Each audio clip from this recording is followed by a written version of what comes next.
Hello दोस्तों, इस video में एक नए सीरीज़ और एक नए कोर्स के साथ आप सभी का स्वागत करता हूं। दोस्तों, ये हमारा हिंदी टाइपिंग का कोर्स होने वाला है और चूंकि ये वीडियो इस सीरीज़ का पहले दिन का है, इसलिए दोस्त मैं इस वीडियो में सबसे पहले कुछ बेसिक बातों को बता देना चाहता हूँ। मैं ऐसा मानकर चलूँगा कि आपको टाइपिंग का कुछ भी ज्ञान नहीं है और बस आप इन कीज़ पर लिखे गए ABCD लेटर्स को ही समझ पाते हैं। मैं आपको जीरो से बताना स्टार्ट करूंगा और जैसे जैसे इस सीरीज़ में वीडियो आते जाएंगे वैसे वैसे हम नए और डिफ़िकल्ट बातों को जानते जाएंगे। और जब इस सीरीज़ का लास्ट वीडियो होगा तो हम हिंदी टाइपिंग में हीरो बन चुके रहेंगे। और दोस्तों, मैं आपको ये भी बता दूं कि इस सीरीज़ में लगभग 3 वीक्स का वीडियो अर्थात 20 से 21 के करीब में वीडियो होगा, क्योंकि हिंदी टाइपिंग इंग्लिश टाइपिंग की तुलना में थोड़ा डिफ़िकल्ट होता है। इसलिए हम डेली कम कम बातों को जानेंगे, लेकिन उस पर प्रैक्टिस बहुत करेंगे। दोस्तों, वीडियो को स्टार्ट करने से पहले कुछ बेसिक बातों को हम जान लेते हैं। आप सबसे पहले ये जानिए कि मैं हिंदी टाइपिंग का सबसे ट्रेंडिंग फ़ॉन्ट मंगल और उसमें भी one of the important layout Remington गेल पर यह सीरीज़ लाया हूँ। अर्थात ये सीरीज़ मंगल रेमिंगटन गेल का है। दोस्त, ये पिछले 2-4 साल से कई सारे गवर्नमेंट और प्राइवेट एग्जाम में पूछा जा रहा है, चाहे वो स्टेट का एग्ज़ाम हो या हो सेंटर का। जैसे data operator Beltron, junior assistant, CRPF typing 2016, SSC के कई एग्ज़ाम में और भी कई सारे ऐसे एग्ज़ाम हैं जिसमें पूछा जाता है या पूछा जा रहा है। दोस्त, ये सीरीज़ आपके लिए काफ़ी इंपॉर्टेंट होने वाला है। इस सीरीज़ को पूरा देखें और हिंदी टाइपिंग में अपनी पकड़ बनाएं। अब ये तो रहा सीरीज़ का इम्पोर्टेंस। दोस्त, अब हम कीबोर्ड के कुछ इंपॉर्टेंट और बेसिक बातों को जानते हैं।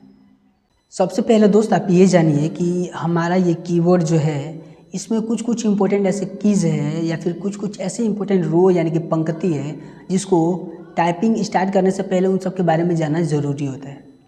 दोस्त, सबसे पहले आप जानिए कि इसको हम लोग बोलते हैं होम रो। ए से लेके और जहाँ पर मेरी उंगली जा रही है उसको बोलते हैं होम रो। ए से लेकर ASDF और ये स्लैश तक, ये जो इसको बोलते हैं हम लोग बोलते हैं होम रो। अब होम रो क्यों बोलते हैं इस थोड़ी देर में आपको पता चलेगा। और दोस्त, ये हमारा अपर रो, Q वाला जो लाइन है इसको बोलते हैं अपर रो यानी कि पंक्ति यानी कि लाइन। और ये Z वाला लाइन है इसको हम लोग बोलते हैं बॉटम रो। और जो नंबर लिखा हुआ है इसको बोलते हैं हम लोग नंबर रो। ये है हमारा स्पेस बार, ये है शिफ्ट की और ये भी है शिफ्ट की, यानी कि 2 शिफ्ट की है, एक लेफ्ट में और एक राइट में। ठीक है दोस्त, ये है कैप्स लॉक, ये है टैब बार, ये है टिल्डे की और ये है स्केप बटन और ये है बैक स्पेस। बैक स्पेस का दोस्त अभी ही यूज़ बता दूं कि जब हम कोई भी टाइपिंग करेंगे और उसमें गलती होती है हमसे, तो हम बैक स्पेस का यूज़ करके उस गलती को सुधार सकते हैं, उस गलती को हटा सकते हैं, डिलीट कर सकते हैं। और उसके बाद आप ये जानिए कि हमारे पास 10 उंगलियां हैं और जैसे कि हम इंग्लिश टाइपिंग में भी 10 उंगली में से कि 9 उंगली का यूज़ कर रहे थे, वैसे ही हिंदी टाइपिंग में भी हम 9 उंगली का यूज़ करेंगे। दोनों थंब में से किसी एक थंब का यूज़ करना है, बाकी सभी उंगली यूज़ आने वाली हैं। दोस्त, आप जानते हैं इसको होम रो इसलिए बोला जाता है क्योंकि ये उंगलियों का घर है। जैसे कि हमारा घर होता है, हम काम करने के लिए कहीं भी बाहर जाते हैं और काम करके फिर घर को वापस आते हैं आराम करने के लिए, या फिर जब कोई सा भी काम नहीं रहता है तो हम घर को वापस आते हैं। वैसे ही ये उंगलियों का रेस्ट पोजीशन होता है। आप देखिए कि होम रो में ऐसे 2 की हैं जिसके नीचे जो है छोटी छोटी लाइन बनी हुई है, तो हमारी उंगलियों का पोजीशन यहीं से रहना स्टार्ट होगा। ये दोनों उंगलियां यहीं पे रहेंगी और इसके बाद जो बाकी उंगलियां हैं वो लाइन से ऐसे सज जाएंगी। ठीक है, तो हो जाएगा हमारा ASDF और इधर से JKL और सेमीकोलन। ठीक है दोस्त, और एक थंब जो है वो ये रहेगा स्पेस बार पे। और कौन सा थंब रहेगा?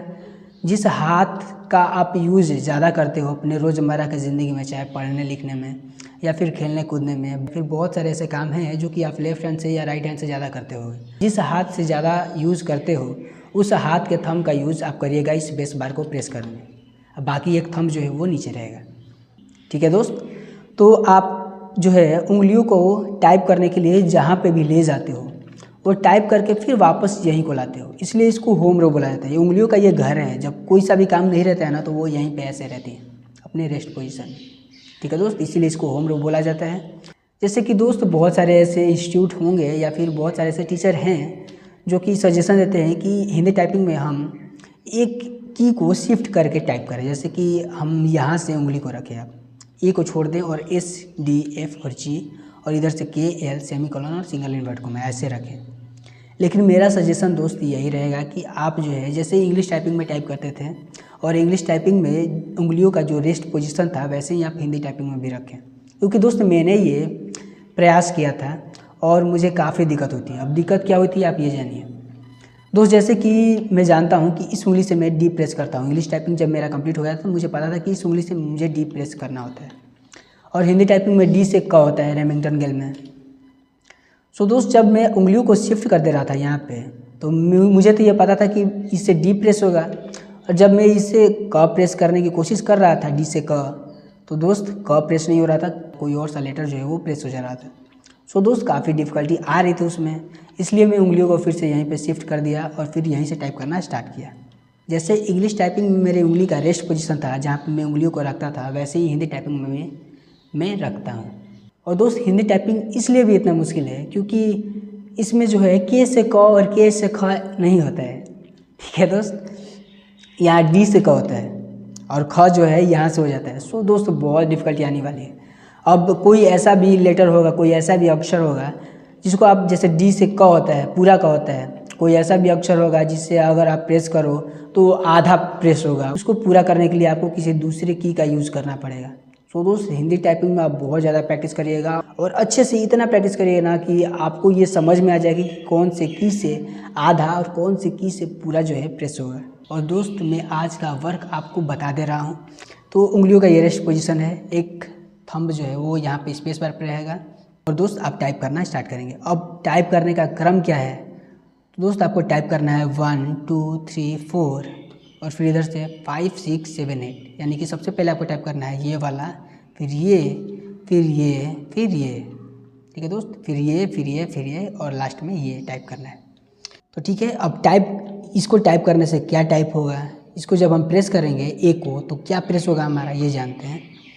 तो जब हम पहले वाले की को प्रेस करेंगे यानी कि ए को, तो हमारा टाइप होगा अन की मात्रा, उसके बाद ए की मात्रा, उसके बाद क, फिर छोटी ई की मात्रा, फिर य, फिर स, फिर आ की मात्रा, फिर र, ठीक है दोस्त। तो आपको टाइप कैसे करना है अब ये जानिए। तो अन की मात्रा स्पेस बार, ए की मात्रा स्पेस बार, क स्पेस बार, छोटी ई की मात्रा स्पेस बार, फिर इधर से य स्पेस बार, दंत स स्पेस बार, आ की मात्रा स्पेस बार और र स्पेस बार, ठीक है दोस्त। तो यही आपको टाइप करना है और ऐसे ही टाइप करना है जैसे मैंने बताया, ठीक है। 1 2 3 4 और उसके बाद 5 6 7 8, यही क्रम रहेगा आपका। और आप जो है इस पर कम से कम 3 घंटा प्रैक्टिस करिए। आप पर घंटा जो है 10-10 मिनट का ब्रेक ले सकते हो, यानी कि आधा घंटा, आप 3 घंटा में आधा घंटा का ब्रेक ले सकते हो, ठीक है दोस्त। और बाकी समय जो है आपको लगातार प्रैक्टिस करना है, तब जाके आपका ये सब जो क्रम है और ये जो मैंने आपको अक्षर लिखना सिखाया वो आपको याद हो जाएगा।